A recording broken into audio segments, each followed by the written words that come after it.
नमो तस्स भगवतो अरहतो सम्मा सम्बुद्धस्स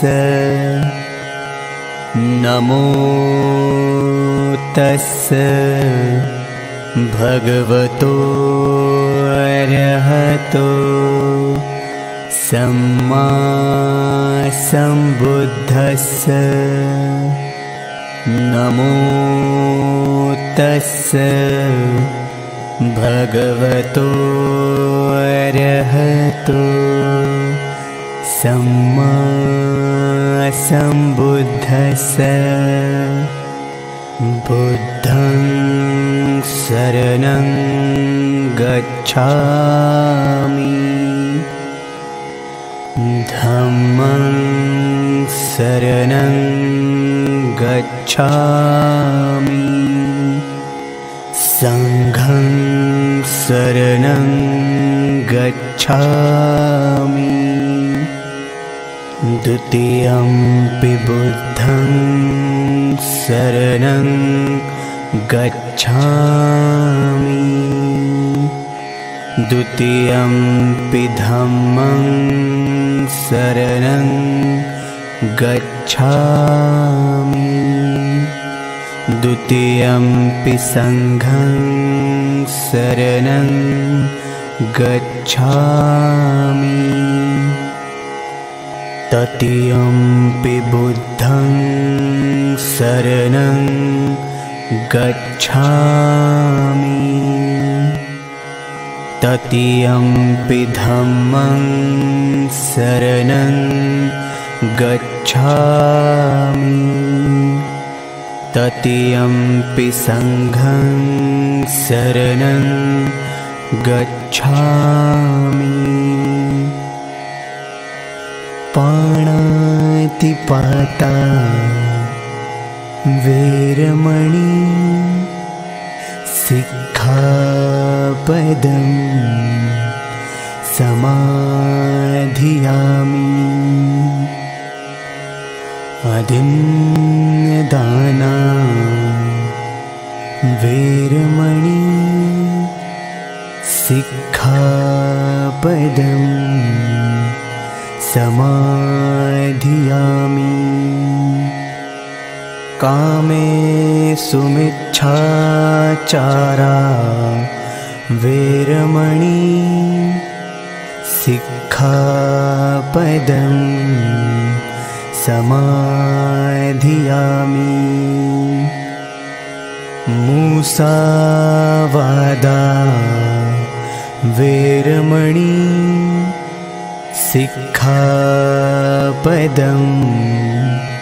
समाधियामि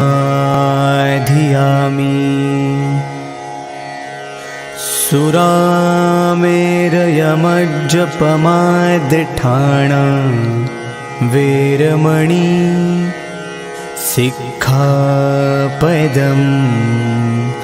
समाधियामि सर्वपापस्य अकरणं कुशलस्य उपसम्पदा सचित्तपरियोदपणम् एतं बुद्धान् शासनम् साधु साधु साधु.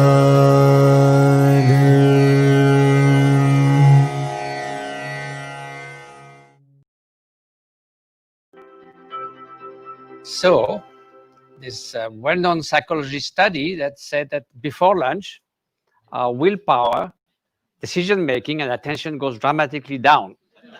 So I deeply apologize for this side effect.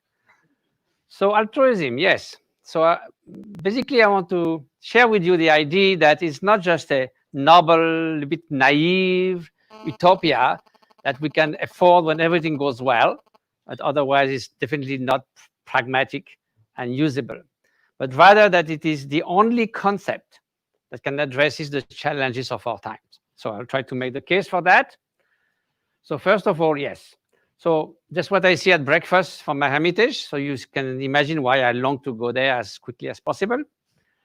And so we need to understand why interdependence and understanding that common humanity, common sentience with 8 million other species need to lead to increased consideration for others.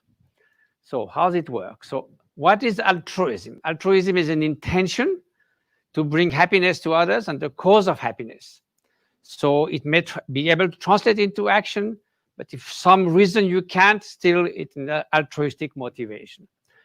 Now it happens that people suffer a lot. So that altruistic wish becomes transform itself as may suffering and the causes of suffering be alleviated.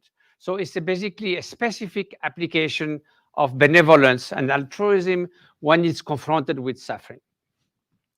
Now, wisdom is knowing reality as it is, because without wisdom, compassion can be blind.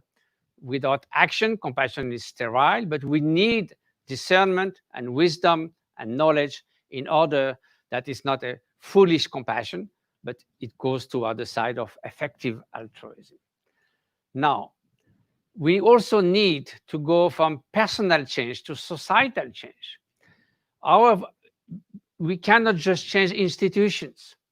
We need every individual has to make some kind of personal change, but within the interdependence that when those individuals achieve a critical mass, then we are going to change the culture, we are going to change the institution, and the next generation will benefit from this change of culture.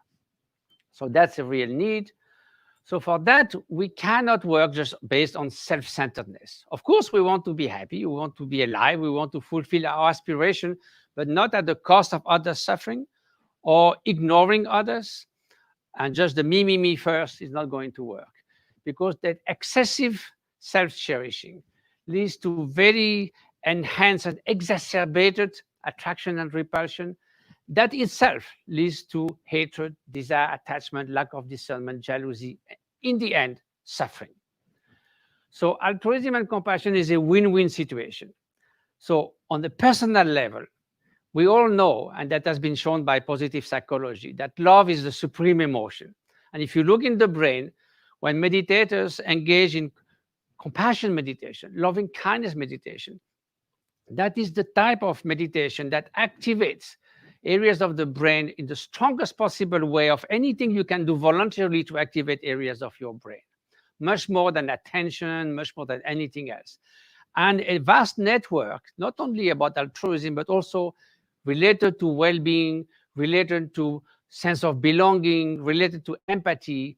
So in a way, is the kind of mental state that is the most fulfilling, as well as it is intended to benefit others. So there's a win-win situation. While selfishness is a lose-lose situation. The me first all day long in this bubble of selfishness makes you miserable because you are so vulnerable, so concerned only with you. The whole world becomes either an enemy or a potential instrument to maximizing your preferences, and you become a pain to everybody else around. So it's really a lose-lose situation. So now, why it is the most pragmatic answers to the challenge of our time? Because there's a schizophrenic dialogue when you see, let's assume that most of the time, most of 7 billion beings would rather like to behave decently with each other and have a better world. But you put some investors together with politicians, social workers, policymakers, and scientists of the environment, and this is schizophrenic dialogue. Investors speak of 4 or 5 years. You don't issue bonds, treasury bond that mature in 100 years. Who will be interested? So the short term of the economy, or just surviving day to day to feed your kids. This is the immediate needs. Then there's a longer term. How do you have a fulfilled life? How you can prosper in life? Because a nation that will be most powerful and the richest and everyone is miserable, what's the point? So that's a 20 years, that's a lifetime, that's a career, a generation. And then we have this new challenge, the long term, which was not there before. 12,000 years ago, we were 5 million people on Earth. No big deal, whatever we could do. We could do very little harm and very little good. And we had tools that we held in our hands. That much you can do. Now we have this incredible increase of power to all what we have now with the scientific, industrial, and revolution. And this power, which is millionfold bigger, is in the hands of groups and nations. And so if we don't match that with the same amount of care and consideration, then we are in trouble. So now, if you say that selfishness is going to solve the job, well, my favorite Marxist is Groucho Marx. He said, why should I care for a future generation? What did they do for me? The problem is that many people are saying that seriously today.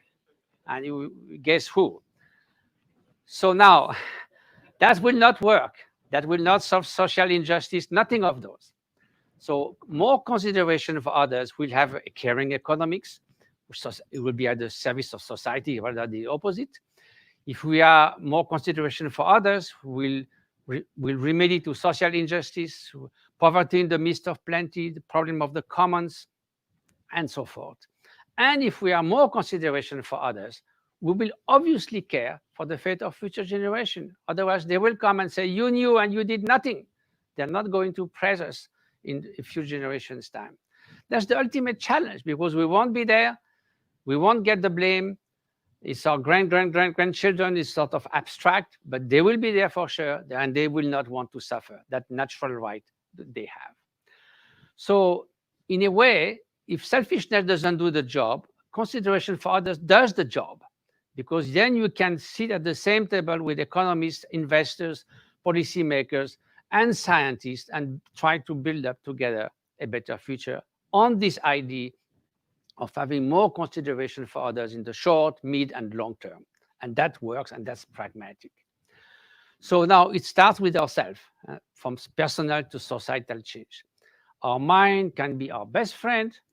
This is one of my teachers that I met 50 years ago in Darjeeling, in India.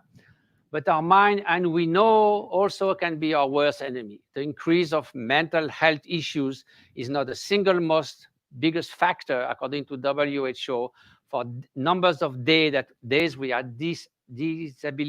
disabled in life and not being able to function, 40%. Because cancer and heart disease, you survive or you die, but you are not impaired from years to go. So this is a huge problem. It starts with ourselves. So we need to deal better with our mind, have more emotional balance to gain more inner strength, inner freedom, wisdom, compassion, all these things that makes us to flourish. We need to remedy to the poverty in the midst of plenty. The Homo economicus cannot do that. You don't maximize your personal preferences by taking people out of poverty. It's not your and also you are not able to deal with abusing other species if they favor your immediate interest, and that's a huge thing now. I recently evaluated that the number of Homo sapiens that have ever been on Earth is about 100 billion, because we were not so many long time ago. That's the number of animals that we kill every 2 months, 100 billion, for so-called needs, and we don't need that actually. So there's a vast also moral gap in terms of treating other species. So now we are also exhausting our only planet as if it had unlimited resources. And everybody knows that we would need 3 planets by 2050 if we go on the same way. So it's not a sustainable development. It's not even sustainable harmony. It's just not viable.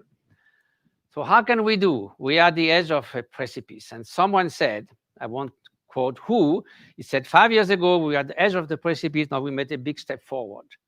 So more of the same will not do the job.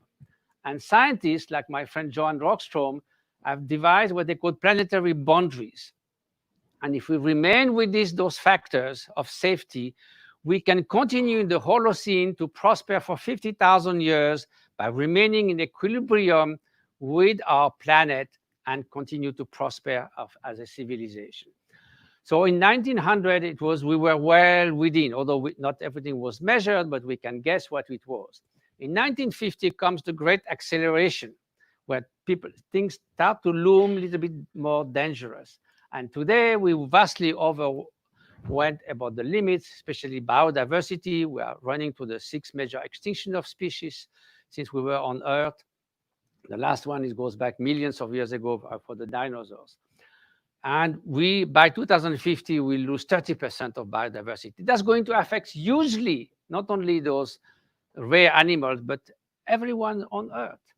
So we need to do something about that. And so why? Is it because we are so damn selfish? Sigmund Freud said, I've discovered very little good in humans. From what I know, most of them are rascals. So it's a bad start in life, I would say. But also it's not true. We know that there's an innate goodness. We know that children prefer to cooperate than others. They prefer to give to other kids than to receive. There's been a lot of study, like Paul Bloom and others have done that at Yale. So there is this kind of love of cooperation, of the quality of human relationship. That's something that we appreciate more than anything else. And not only in humans. This joy of cooperation, that's throughout cultures everywhere. There's so much joy in working together, celebrating, doing things together. And that's not restricted to human beings by no means. Now there's a struggle for life, the survival of the fittest, social Darwinism, and it's not always the one who wins. But if you look at recent works in evolution, yes, of course, there is competition, but cooperation has been much more creative throughout evolution to go to increased levels of complexity and to reach to what we are, social animals. If you look at Super Cooperators by Martin Novak of Harvard, cooperation is much more productive than just sheer competition. And also you can struggle for life together instead of against each other. And there's also this fact that we have that within ourselves. And even animals do that. There's a choice to make there. Now, people use a lot the word empathy, and I want to say a few things about that because this is a huge issue now in the medical work, in social workers. Empathy is a very important quality that we have to recognize the situation of others. You can have cognitive empathy. I sit next to someone with panic in an aeroplane. I love that, but I don't feel it, but I know she's in problem or he's in trouble, and I can do something. That's cognitive empathy. Now, affective empathy, if someone is actually suffering, then I suffer because of the suffering of the others. So if I do that day after day, patients come and go, but I stay there, and day after day, all day long, I suffer because of others' suffering. As you can imagine, that's too much. So either people say you should distance yourself, which is not very good, you become cold, or you burn out and you change your job. And it affects 60% of all medical personnel in the US. And I found recently 80% in Singapore. I was speaking at the university there, and they came with the study. So there's a huge problem among social workers and others. Because standalone empathy, the effect that suffering of others has on you, leads to empathic distress and burnout. So I studied that with a neuroscientist called Tanya Singer, and she put me in the scanner for a number of hours. And we found that it's a complete different network, and that altruistic word, altruistic love and compassion is actually a remedy to burnout. If you look at the empathy, and empathy leads, standalone empathy leads to kind of distress, it's self-centered, and the more you do it, the more your resources, inner resources dwindle, and then you get discouraged and overwhelmed. While compassion and altruistic love is a constructive, positive, regenerating feeling, and we found it works and acts as the antidote to the burnout. So now she started a project called Resource Program. It is meant to train medical workers, social workers, to build up this capacity for loving kindness, compassion, human warmth, so that they don't burn out when facing suffering. Now, this is also has been spearheaded by the many scientists working with the Dalai Lama, who is always interested in science. So Richard Davidson, she's one of the leading neuroscientists on emotion. Myself, I was studying with great masters, and the idea came to collaborate, to bring the monks to the lab. And myself, I spent 120 hours at the fMRI machine. I'm sort of flying guinea pig. I know all the fMRIs all over the place, how narrow they are, and all these things. So the idea was to study the effect of short, mid, and long-term mind training on the brain, on the immune system, to see if meditation is just, going to a spa with a nice incense smoke and relaxing and then starting all over again, or does it make real change? So the, the beginning, they started with people who had done 50,000 hours of meditation. That's a lot. A violinist who does his first concert is about 10,000 hours to get consummate skill. This is 50,000 hours.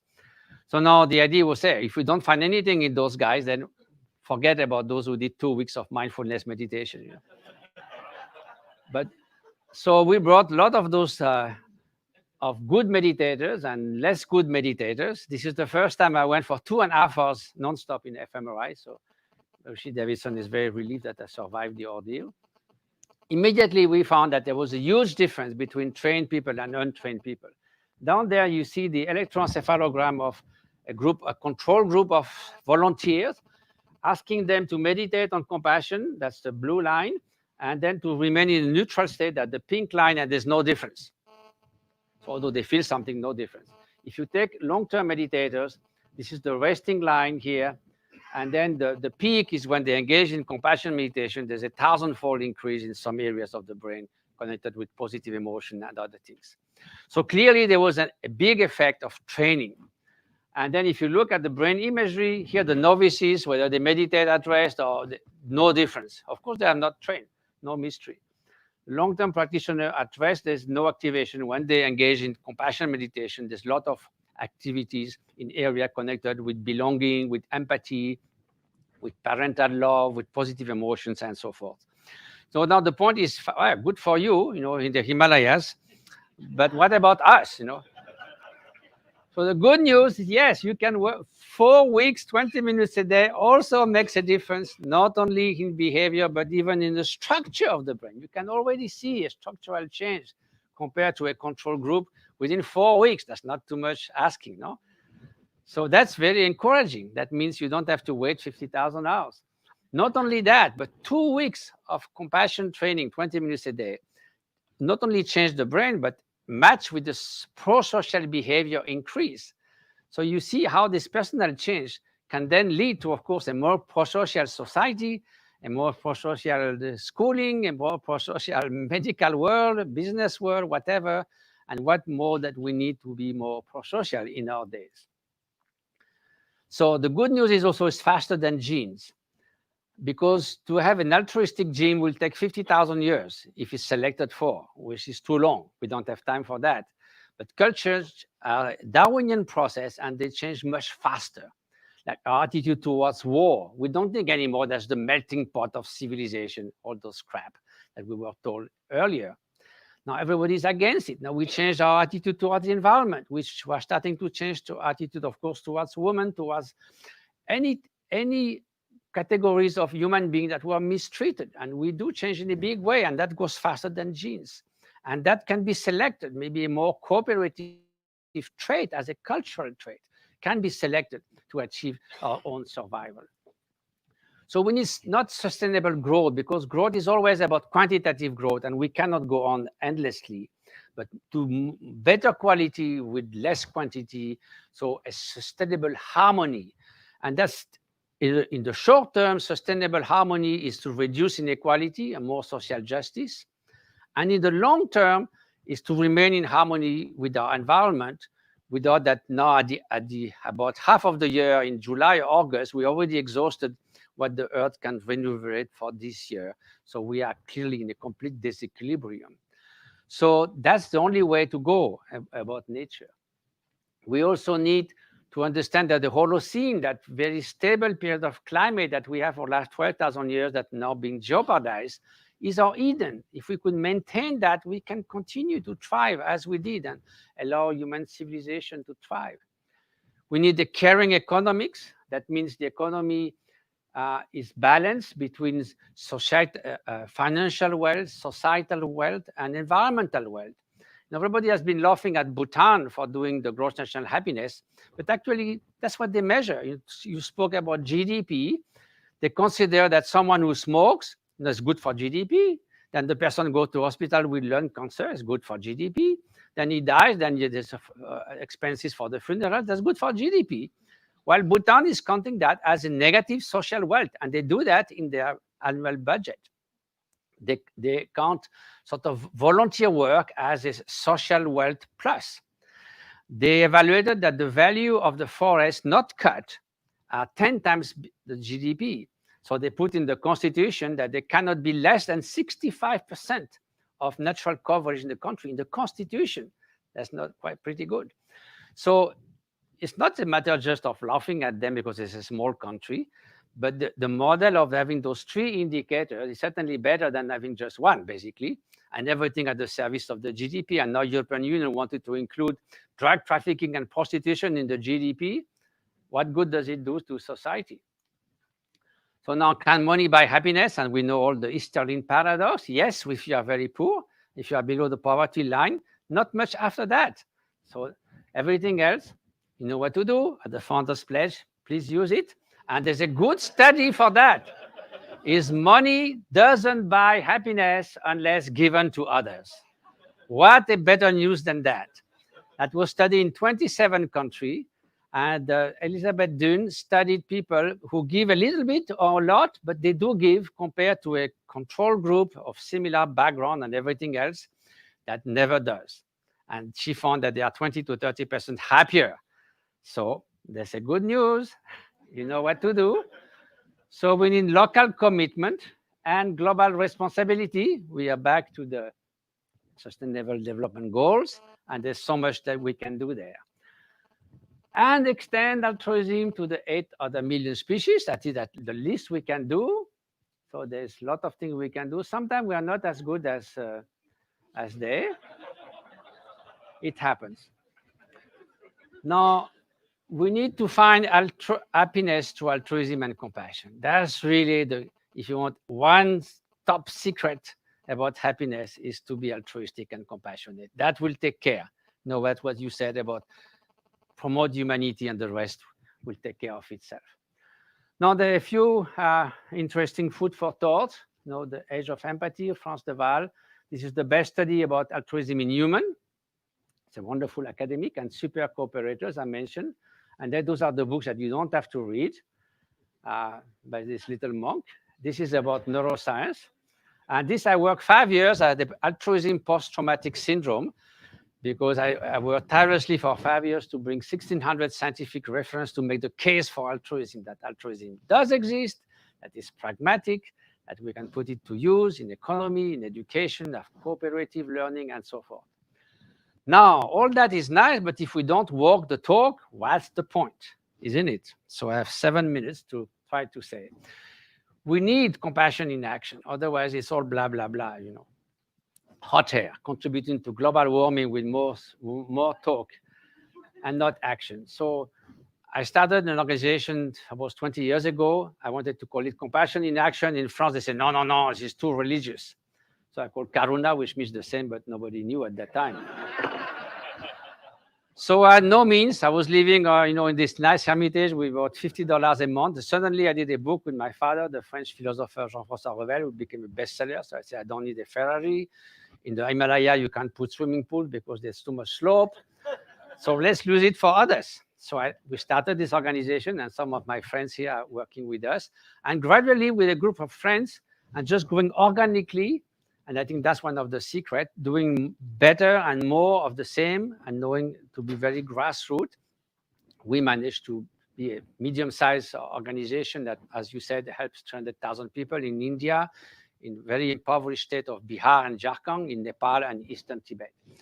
So our idea was small money, big change. Let's try to do the maximum impact that we can do. So in the field of health and education. And so for instance, we'll give you an example. Bamboo School. Speak of return on investment. For $100,000, you can build in 3 months a school for 2,000 kids. That's pretty neat. And then about education. You mentioned, we have a very neat system of finding teachers. We put an advertisement, say we need 300 teachers. We get 1,000 applications. So we select 300, and then we run each teacher for 2 weeks in the school, and then the kids choose. Try to do that in France, we'll get in trouble. Why? Because then the teacher is so much, they feel they can relate with the teacher. They're very engaged with the teacher. So I think, a good way to go. So you see the happiness of the kids to learn. In Eastern Tibet, there was in the nomadic areas, there's absolutely zero school. So we start from scratch. And you can't believe the enthusiasm of those kids. They come while the school is being built and they will go around. This is our school. And then when you ask them 2, 3 years later, what job will you want to do when you become big? Half of them say, I want to be a teacher because they got so much benefit from the teacher, and they saw so much how education enlightened their mind in a way. So instead of Bihar and Jharkhand in India, we do women literacy. You cannot believe the joy of those 50 years old women learning how to read and write. They say, now I can open the bank account. And you don't have to, of course you should evaluate, but the best evaluation is they all run to those the 2 hours that we give every 2 days of this literacy school for the women. All the women of the village come, and then the next village they come and say, what about us? So it's spread like that. So in a way, the evaluation is by the enthusiasm that the people themselves put in the program. Another, we found out that in the areas in India where we were, they do a lot of monoculture. That means the farmer now, they were going to the market to buy the food for their family because they only either rice, wheat or rice, and they don't have vegetable and fruits. That's really crazy for farmers. So we started the kitchen garden. So we have a nursery of plants, 30 different kinds of seedlings of different kind of foods, and we give them that, and we dedicate a small plot. We started with 100 of these, and then we saw that they start exchanging vegetables, and then they don't have to go to the market. So now we have 10,000, and then we got the critical mass of number of gardens so that we don't need to do it anymore because they all copy each other, they all do it, and we still come to the nursery to get the seedling, but we don't have to convince them. So the fact that they respond so enthusiastically to those initiatives, I think show that for them, there's obvious benefit from that. And this, the photo of Steve McCurry, of the little Afghan girl. So this is our Karuna girl. I saw her in a kitchen near one of our clinics in Tibet some 15 years ago. And then 2 years ago, I found her again. So she's called Beautiful Ocean of Turquoise. And that's a kind of a symbol of what we're trying to do the most good we can do with the means that we have, and with the pure hearts and dirty hands, and putting everything we have at the service of others. And in my case, my pledge is I give 100% of everything from my books, from conference, everything, so I don't have to calculate. It's very simple calculation. Thank you so much.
करना सीख लो. And you simply have the grit and determination to go out of your passion. And thank you, and kudos to you and the superstar within you. I can really go and on and on, but without further ado, I would like to share a story of Big Leap, how it started, who are behind this super powerful initiative by nation builder Dr. Babasaheb Ambedkar Vichar Mahotsav Samiti. We have gone against all the odds to make things happen. People are curious and taking this lockdown as a threat. We together decided to take it as an opportunity. We strongly believe in saying that If there is a will, there is a way. Our tagline of taking ideas to execution is what Big Leap is. Uh, I'm sure most of you have seen success doesn't come to you. Okay, some people dreams of success while other people get up everything morning and make it happen. Let me take this opportunity to really thank all our supporters and organizers for their commitment and vision. The organizers come from different walks of life, unstoppable with their determination to contribute to the well being of our society as a whole. They feel entrepreneurship is an area which brings about the best in individual and it has the potential to reach wider section of the society. Before further wait, let me introduce you the organizing committee, Dr. Harshdeep Kamble, who is an IS officer, who is currently a development commissioner of industries, government of Maharashtra. Besides, he is also philanthropist, relentlessly working towards promoting.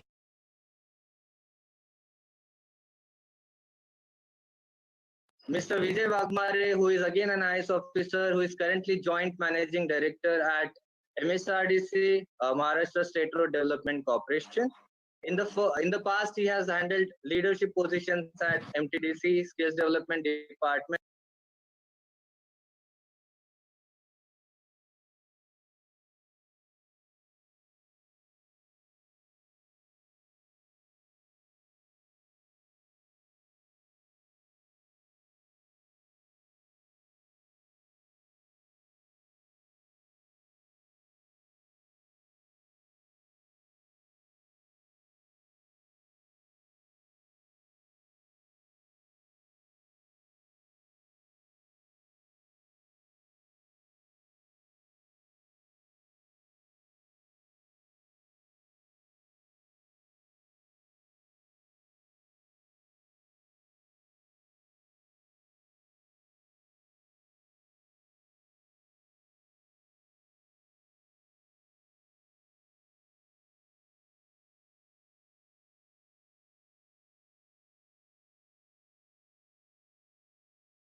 experience,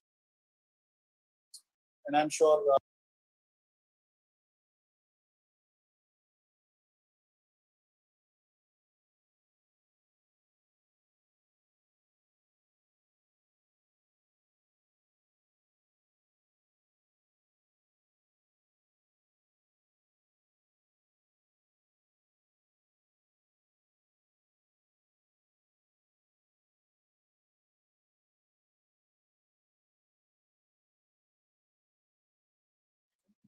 was a great experience,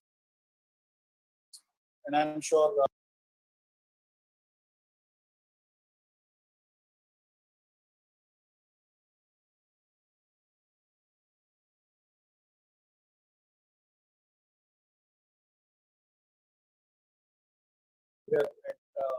freedom to do, recommend whatever, whoever we found to be the best. So the congratulations to the winner, but more importantly, everyone who has a spark in their mind and who have decided to jump into a new way of life, which is called entrepreneurship.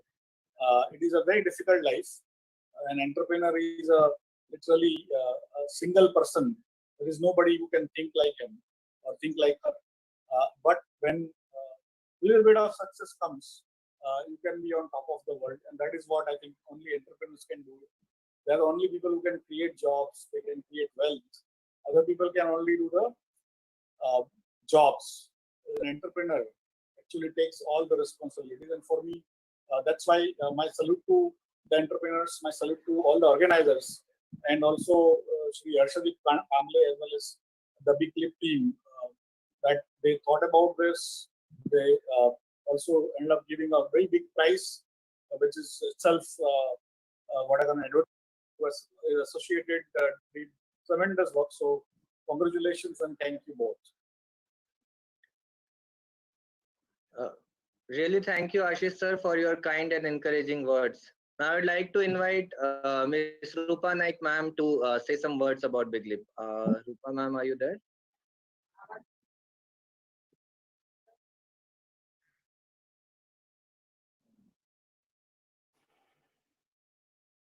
Okay.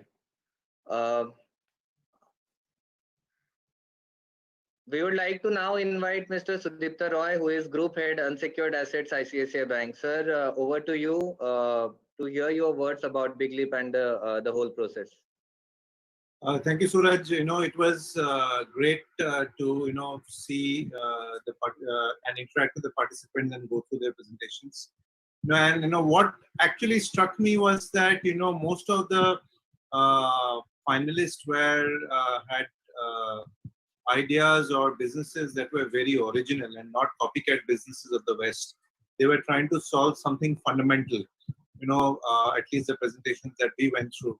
Whether be it in place of clean technology or clean energy, whether in place of EV tech, whether in place of solving some of the sanitation problems, interesting use of technology in solving sanitation problems, agri-tech problems. And I think overall, most of the solutions that came out, irrespective of whoever wins today, I think a majority of them have a significant potential of scaling up.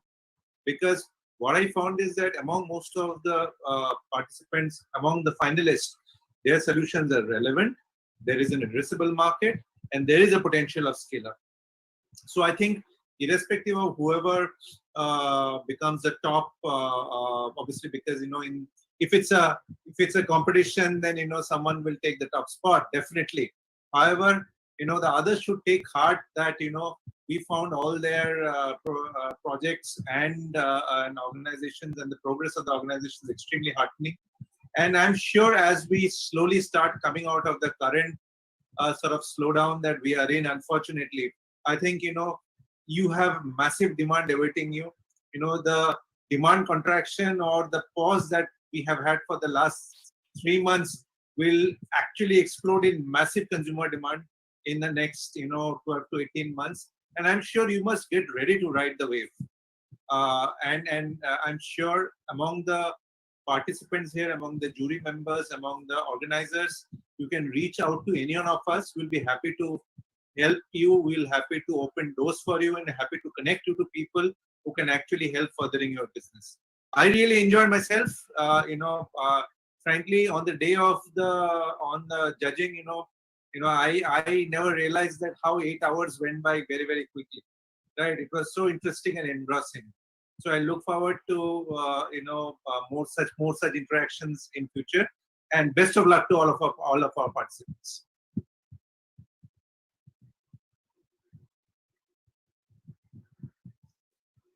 Suraj, I think you are on mute. So sorry. Okay, sorry. Thank you, Sudipta sir, for your great motivation and great insights about the industry, and it really encouraged all the participants and entrepreneurs out here. I would now further like to call Mr. Agnolo Rajesh Athaide, who is chairman of St. Agnolo VNCT Ventures. Agnolo sir, over to you. Can you hear me, Suraj? Yeah. Well, it was a fantastic big leap journey with all very interesting and exciting people. And these are very, very interesting times. A lot of things are going to change. We are entering the new world order, and India is going to be leading from the front, for which we need people who can play the leadership role, especially in impactful entrepreneurship. What was happening to see during this journey with very interesting jury along with us and the organizers, which have got a very strong profile and which can become the support mechanism for all the winners and also the participants. According to me, the people who are shortlisted, the people who participated were winners by themselves, and we are definitely going to be in touch with them and try to create a support system for whatever they are trying to achieve. But some brilliant ideas actually made us learn a lot from how people think today. And what was happening to see was everybody was trying to create a very powerful social impact. Everybody was focused towards the most interesting category of any business sector today in India, which is most of the people was looking towards agricultural sector and the water sector. So that was very heartening to see. And these are two sectors which are going to grow exponentially strong. These are sectors which are going to be supported by the government, by the people, and also by the business world. So I feel it was a very interesting and exciting journey. The solutions that we saw, the thought process that we saw, the adaptation of technology that we saw, and the interest to change and adapt to the new change that we saw amongst the entrepreneurs who had participated was an absolute fantastic motivation. Like we always see today that we are on the threshold of a new change. The behaviors of people is going to change, the circumstances are going to change, the policies of government are going to change, everything around you in the environment is going to change. And these are the people who are focused on that change, and they are absolutely ready with great speed to adapt themselves to the upcoming change. So what I feel is this journey of big leap is definitely, it's also going to be a big leap for India as a stronger nation. India is going to be the economic superpower of the coming new world order, and for which, like I said, the entrepreneurs are going to be playing a very absolutely fantastic role. The support that can be extended from the government will be happening, and definitely the platform of Big Leap will also play a very important role in that. And we are here as jury, as a part of the organizing committee, where we will also extend our resources, our reach, our support, our knowledge, and our experience to ensure that every participant who participated will be supported on the journey that they have embarked on. So I feel entrepreneurship is one magic which can change the fortunes of not only the people and the economy, but it will also make India from a great country to a greater country and lead from the front. What we need today is purposeful leadership. These are not the days of vision, mission, or passion. These are the days of entrepreneurs having a very clear and a strong purpose in front of their eyes, which is upliftment of the people and service to the audience, service to the economy of the nation, the great country of India. I see that happening very rapidly, and it was a tough challenge for us to nominate who should be the winners. Like I said, everybody who participated by participation itself has won it, but there are a few which will definitely, there will be one who will win the game tonight. But that is just the beginning, and we are here to stay with you. We are here to work with you. We are here to support you, and we are here to grow with you. Big Leap is a mission. It's a movement. It's an initiative which will support entrepreneurs in a big way, and entrepreneurship is what is required for this country. Lots of people will be venturing into entrepreneurship, and we look forward to the next big leap journey of this organization. And we are with you, shoulder to shoulder, playing our role and playing our purpose to the overall plan that Big Leap has. So thank you so much for this opportunity, and we look forward for exciting times together. And all the best to all the participants, and congratulations to the winners. Have a God bless future. We are with you. Thank you. Thank you, Mr. Agnolo. I think that created a sense of support and a trust among the participants, and that actually connected us to the participants and to the juries. And the trust that we are creating now will actually create a lot of impact for a long-term mission of Big Leap. Now, I would like to call Mr. Ananta Sharma, who is EVP and Head of AIF IDBI Capital Market. Ananta sir, over to you. Well, I mean, I thank you very much for including me in the jury.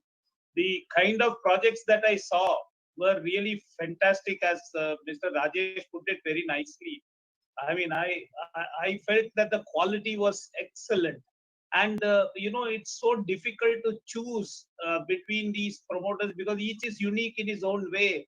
Many projects are unique in their own way. And the capabilities were also coming out very clearly from the presentations.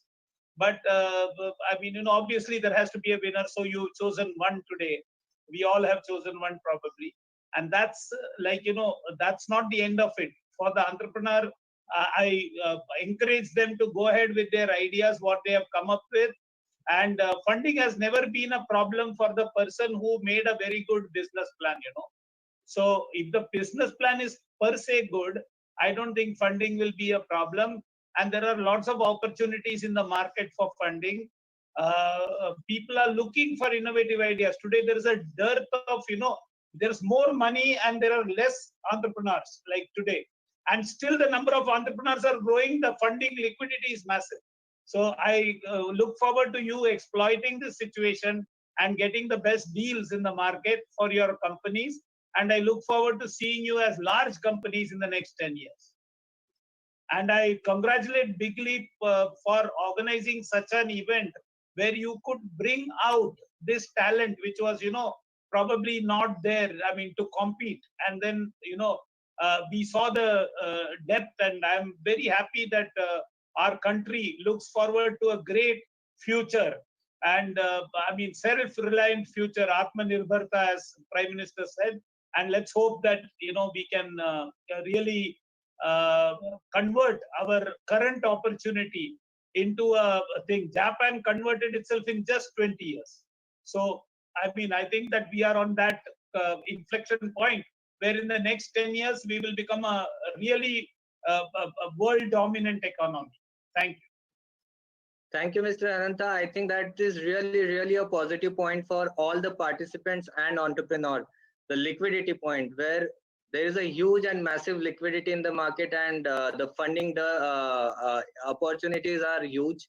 All the participants, they can take this as a learning for them and create their business model and align those goals for a long-term vision which you have. Now I would like to call Mr. Dipendra Kushwaha, who is Commissioner of Skills Development and Entrepreneurship.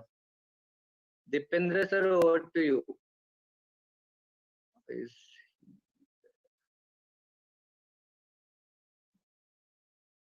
I think we have lost the connection with Mr. Dipendra. No worries. So I would like to call now one of the very bright member of organizing committee, who is Mr. Harshdeep Kamble, to speak some word about Big Leap and his own experience of how we take it forward.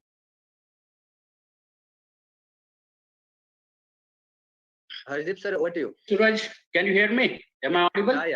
Yeah. Clearly audible. Yes, welcome everybody. It is a great evening actually. And we have, we are on the verge of declaring the result. And I remember that we had just begun this about a month or so, later say 5 weeks ago, 5-6 weeks ago, and here we are. So it has been a wonderful journey of how we can manage the time, and one thing which struck me always about this whole Big Leap 2020 is the name itself is Big Leap. And then we started this in lockdown period. And then the WhatsApp group that was created by Suraj and Dheeraj was unlocking the minds.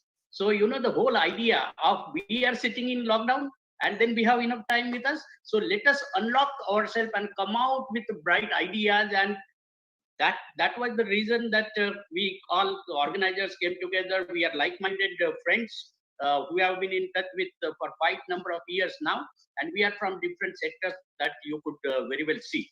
And we were ably guided actually by juries which are very expert in their own fields, right from Mr. Chauhan to who is a CEO of Bombay Stock Exchange.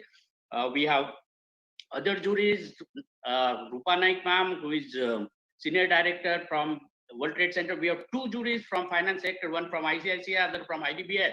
IDBI, Mr. Sarma, he also handles venture capital. So you see, we have this whole package. We have Mr. Agnello Rajesh, who himself funds so many of them. So this whole thing, and today we have gathered together, all of us, and of course we have selected one. But the reason behind all this process, I would like to mention that we are believers of, philosophy of equality, that equal opportunities needs to be given to everybody. And if you recall, some of you may be knowing that the first thoughts about this, the first PhD student, you can say, from India, who got PhD from London School of Economy is Dr. Baba Ambedkar. So we are inspired and motivated by him. He was the one who always said that socio-economic opportunities are to be given to everybody. And when we saw all these youngsters with such a good startups coming down, and then there is a need for them to some kind of a mentorship, some kind of a finances that are required by them. So then this whole idea of supporting youngsters with bright ideas, who are ready to do, who are ready for the hard work, and who are ready to slog down. So for them, we thought that we would support them with whatever ability we have. Although we would be choosing only one of them, one of you as a winner, but that doesn't mean that we are leaving all others. No, not at all. We are going to mentor you, and with the kind of resources which we have and the kind of support which even the juries have agreed, I think this is just a beginning. This is just a beginning for you, and it is also a beginning for us. So this is first competition, startup competition, which we have taken, and we are going to take this much ahead in years to come. There would be a proper support system which we will create for you. And having said that, we have been working in the government, so government support also would come down to you. And as well as we have friends who are in private sector, we have these wonderful juries with us. So that also definitely would come to us. I believe that for your future growth, your future growth, this support system would be very, very useful. And for anything, you would have all our mobile numbers, contacts, which will give you that. And we can be in touch hereafter also. And it has been a very nice actually. And I really wonder at our own capabilities that we have been able to do this in such a short span of time, with a wonderful response of 309 ideas coming down to us in such a short time during lockdown. And everybody worked, including you, everybody worked very, very hard. All the participants, actually, I would like to thank you also to be a part of this big leap, because if you had not participated, this would not have been such a big event actually. And it has turned out to be very, very nice, very big event. And so it has started on a big bang. So this big leap is going to take you also in the sky. And yes, of course, we will also take that leap to the, what you can say, that leap of faith. So that kind of a trust, a kind of a faith is being built between you and us. So that is how from here we take off, and our journey would start together. Thank you. Thank you so much. Thank you so much, Arshdeep sir. And I think you have put your heart out and shared your thoughts and visions of what Big Leap is. And I think all the participants have actually got the seriousness of what mission we are driving through this Big Leap initiative. Now I would like to call Mr. Vijay Bhagmaray, who is Joint Managing Director at MSRDC, to say a few words about Big Leap and also share his vision for Big Leap initiative. Vijay sir, over to you. Yeah, thank you very much, Suraj. I think Harshdeep sir has already pointed out what is the philosophy that we would be following, and as we were discussing amongst ourselves, we found out that from ideation to execution is itself a big leap, and that is how we thought that would be the philosophy that it would be there. And it's very easy for us to speak and say good words, and as entrepreneurs, that when the rubber meets the ground, it's the hard work which you have to face. Everywhere right from getting the customer and to getting your bill approved from that customer and getting the payment itself is a huge challenge. But I think together we will all be there. And everybody says these are the challenging times, but I think for entrepreneurs, these challenging times is also a great opportunity for you to convert your business and take it to the next level. As we said that, we would be there, and we would be there only if you want us to be there, because mentoring is not a one-way street. It is, a two-way communication. Unless somebody wants certain things. So I had asked Suraj, I had asked Dhiraj, take what kind of a support you people need, and then that is the kind of support that we would be there. If you look at the schedule, you will find that whatever we had committed right from day one, we had followed the timetable for every deadline. So that is our commitment. If we say something, we would follow it through. And if the juries are there and we all are there, what we are giving a word, and we will follow it through. So let us begin this journey and take this big leap ahead. Thank you. Thank you, Suraj, for giving me the opportunity. Thank you, Vijay sir. And I think he is one of the executioner, I would say, from our internal organizing committee, who has hold all of us together and actually, allowed us to slog our asses. So thank you so much, sir. Thank you so much for leaving us on such a high note. So dear entrepreneurs, you just heard it. It is time to recognize your hard work. You never say a die attitude that has set you apart completely from the ordinaries. It is about time as we take this wonderful momentum forward.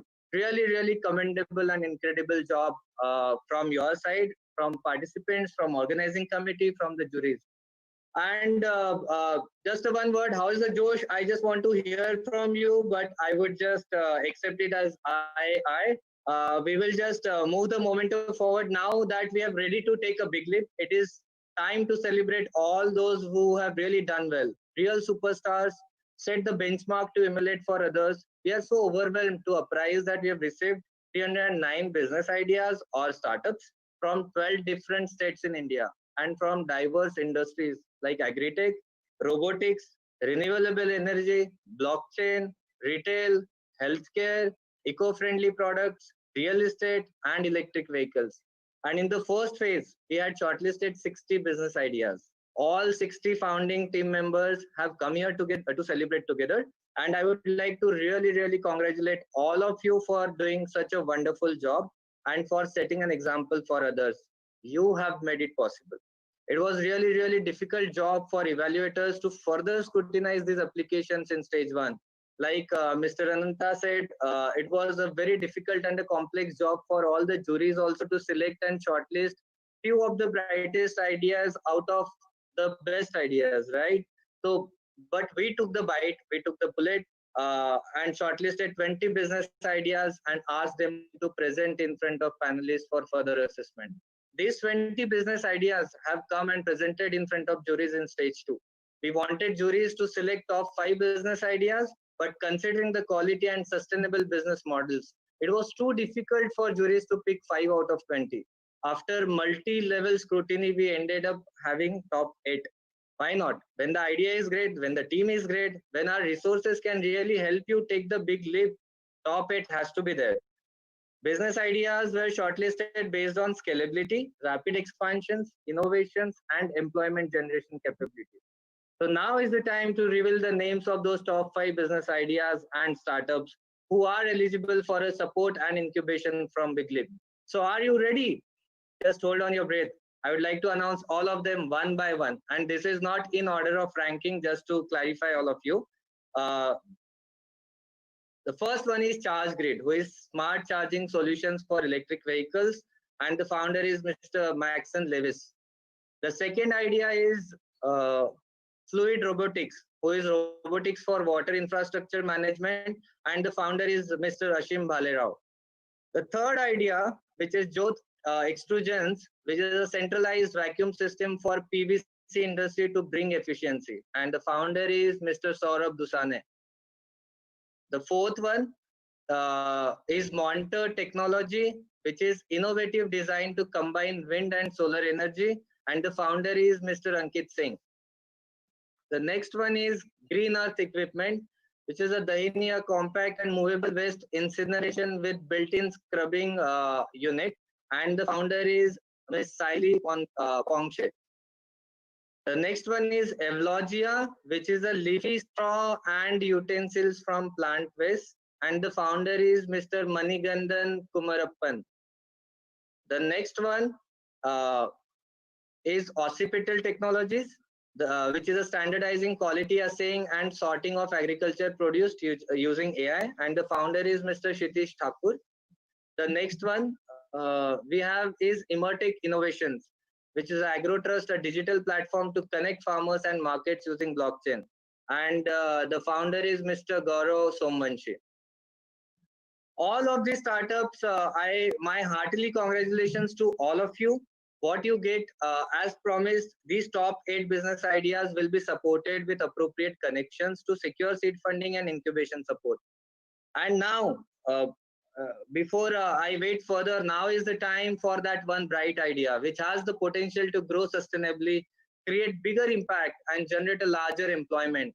And the winning candidate, as we promised, get awarded prize money worth 1 million rupees and the required supports to scale his business across India.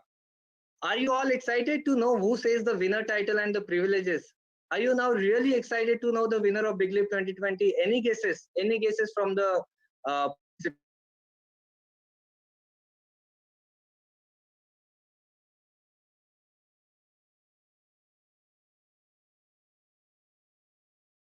good guess? Any other?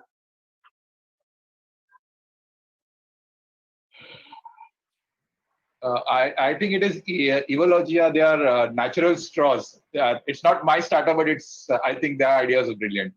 Okay, great guess. Any other participants would like to share their guesses? Wind and solar combination. Okay, that is also a good guess. Okay, Liquid so robots. great. Thanks, Saurabh. Thanks for your guess. But hold on, grab your seat and get ready. We will present that one idea which has really made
hold on, grab your seat and get ready.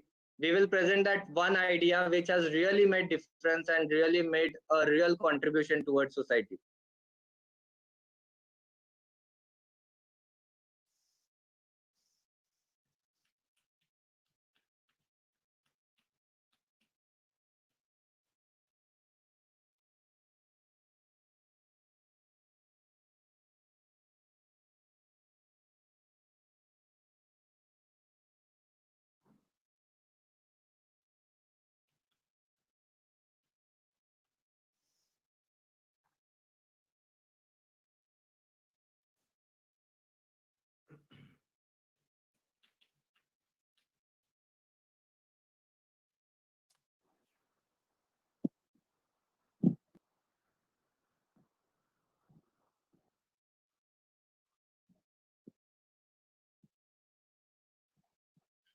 So are you ready?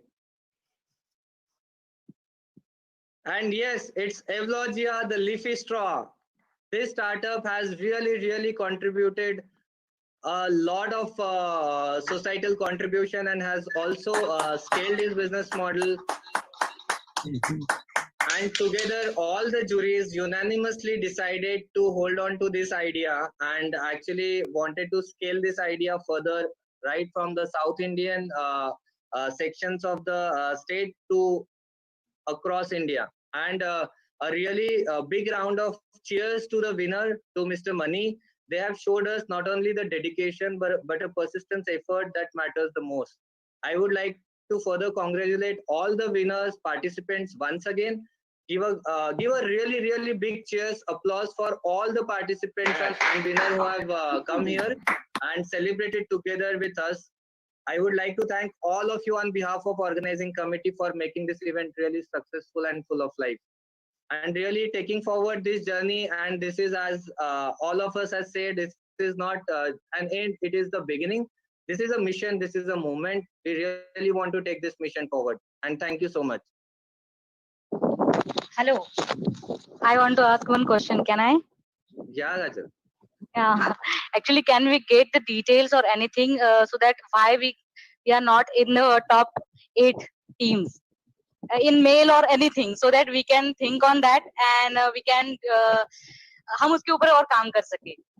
Sure, Gajal. I think all the comments shared by juries and the evaluators, we will share that with you so that it will help you as a reference to scale and further, develop your model and take it forward. Suraj, I have something to add. I think instead of just giving some written comments, anyway, we would be when we said that we would be mentoring. So I think some of them who wants to continue the association, then can discuss with us, and then we can further elaborate on what was there and what was missing. So I think that is definitely on card. Just one more thing. Can you just get a few words from the winner? He wants to say something. Yeah, Mr. Mani. Mani has entered the room. I think he is there. Oh, he's Mr. Mani, you have to unmute yourself. Yes. Thank you very much. Actually, I'm really happy, and Are you ready, Mr. Mani? I feel really honored. So I'm really thankful for the entire jury.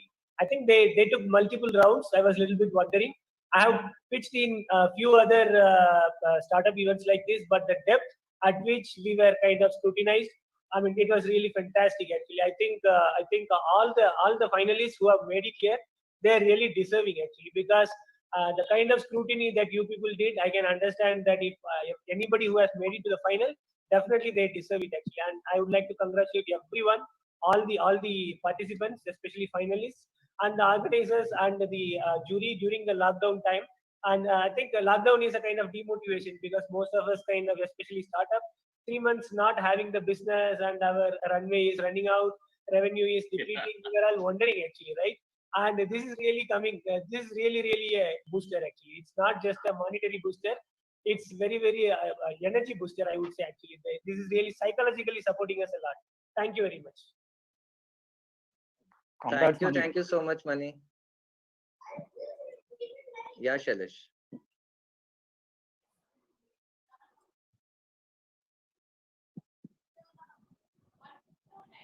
Okay. Yes, Suraj, you can conclude. Anyone from top 8 participants would like to come and share their experiences and also some of the tips for the remaining startups to how they can proceed, how they can scale in this difficult situation. If you would like to share any story, you can come forward and unmute yourself and say.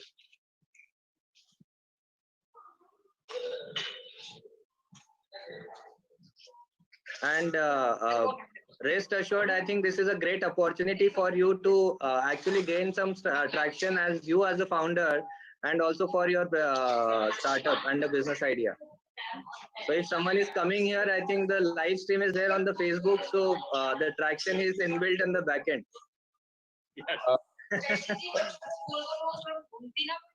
Can speak a few words. Yeah. First of all, good evening, everybody. And thank you, jury. Everything is at lockdown. I think the only thing we were, Mani and I, every time is the way the jury is actually taking a lot of effort. And this is the one positive thing that we were looking forward to. So, and it was difficult. I understand even setting up one call between two people is difficult at this time. I really thank you. I also wish all the best to everyone on this group. Only one point that I want to make is, I think having selected in the topic, we also want to see this as a continuing program and to engage with the jury of Big Leap, because I think there's a lot we can learn, a lot we can engage on, and I'm looking forward to that opportunity. But I'm using this to say thank you to everyone from the jury and the committee who put it all together. A beautiful program, even under lockdown, and one of the best that I've ever seen under a lockdown period. Thank you so much. Thank you so much, Maxon, and that's really encouraging for the organizing committee also. And we take your thoughts. We will continue this process as a moment, as a mission, and hopefully all the programs will be there periodically. Thank you so much. Suraj, yes, that Maxon, you said that all these 8 finalists, but we are going to mentor all these 20. Don't worry about that. Okay, we have enough potential to mentor all of you. Yeah. Yeah, Suraj, I think we can now call it a day. Yeah. Yes. I think that's really a great start. And again, like I would like to reiterate my thoughts. This is not end. This is just the beginning. And many more events, many more webinars, many more competitions are coming on behalf of Big Leap. Multiple juries will be there. Multiple mentors are coming and taking interest on this initiative and the mission. And I would really request all the participants and entrepreneurs to get connected. Like Vijay sir shared, it's a two-way process. If any help you require, you come back to us. We will definitely come forward and help you. Thank you so much and have a wonderful evening. Thank you. And thank you. Thank you. Thank you, Suraj, Thank for you, a everybody. wonderful Thank you, all juries way and the way you put it. participants. Thank you. Yeah. Thank you, Suraj. It was great show.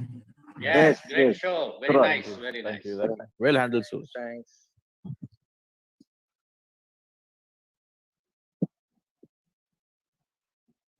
So, do we continue after this? But no, I'm disconnecting. Okay.